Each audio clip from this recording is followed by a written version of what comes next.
time, Ohio, getting ready for Baker game number 3. And Josh Beal in the first frame opens up with a strike, and that's the first time in this Baker match, and it comes in game 3 that either team opens up with a strike. And nothing fires a team up more than a first frame strike.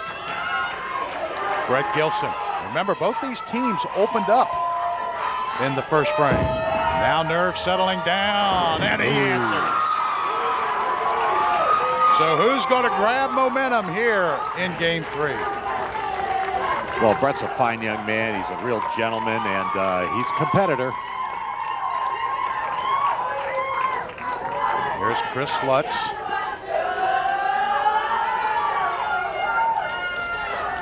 The senior working off that strike in the first. Can it get back?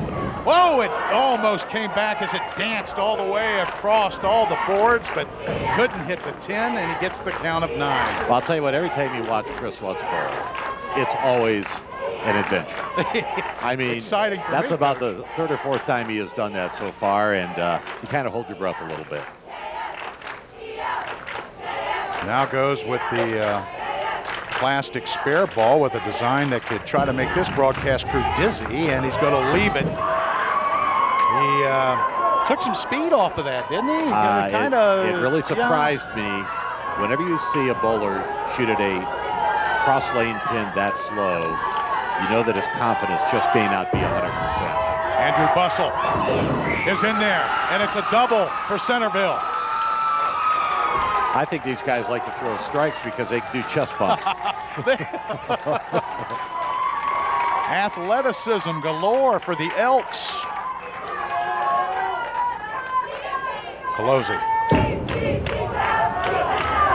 That's a nice ball. That was a real nice ball. He was dead on where he wanted to be, had the right ball speed. We don't have a meter on it right now, but I'm going to guess it was probably about 14, 15 miles an hour. It was beautiful. The hero of the semis, throwing it out to the 5-board. Will not come back, but gets 9. So 29 in the first frame for Centerville. He knew it when he threw it, that he put it out a little too far, but he had the ball speed where he was able to grab probably about 35, 40 feet down the lane. Made an effort to get to the pocket, came up just short, but he's not in trouble.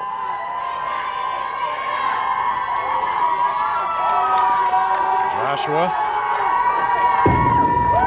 looking to cover, and does. So it's 49 in the second frame. Stibbins with 29 or 28 in the second frame, but has a strike working here in the third. Here's Chase Carter, and he's in with a double. Chase Carter shows that experience as a year-round bowler. In fact, that's one of the keys of both these teams. These guys made it to this level because they bowl year-round. James Teeters now working off of a spare in the third.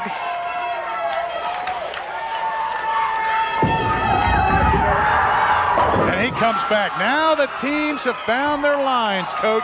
I'd say the nervousness is over. Now they just want to do battle like they've done all year.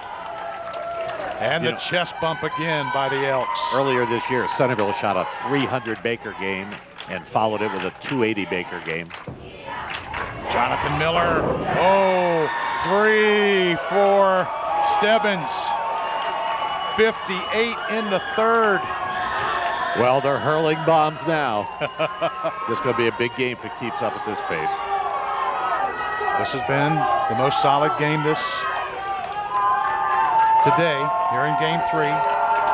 Robbie working off of a strike, and he answers. So 11 pins separating both teams.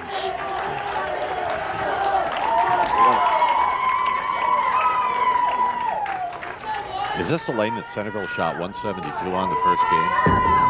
I think they're just going to eclipse that. Jesse Beals light with that one. Yeah, Jesse got a little soft on that shot. A little different than it was on his first ball this game. Puts 87 pins in the fourth. And the way this game's going with Centerville with 2 strikes, needs to cover. And he does. And I gave you the wrong score, folks. Well, I'll tell you what, the expression on his face was, "I've chopped that," but he got it. Nice job, Jesse. That is 85 in the fourth. Do apologize, but a big spare by Beal. Gilson, can he make it a three-bagger?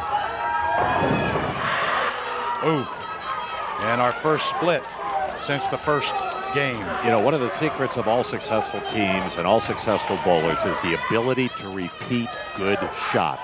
That is critical. And in this case, Brett did not repeat a good shot from earlier in the game.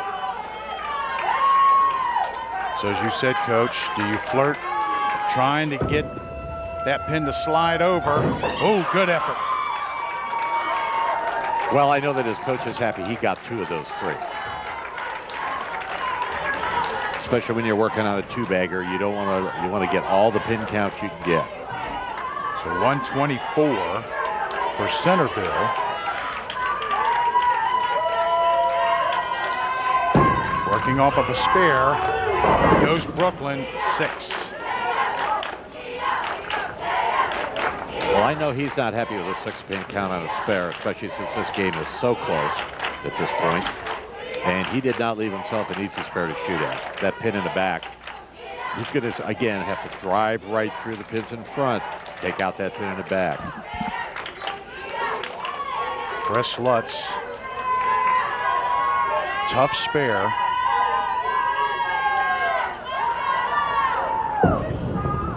Kind of tentatively again, but he's able to get it. It just looked like a, like his effort before on a spare. Very cautious.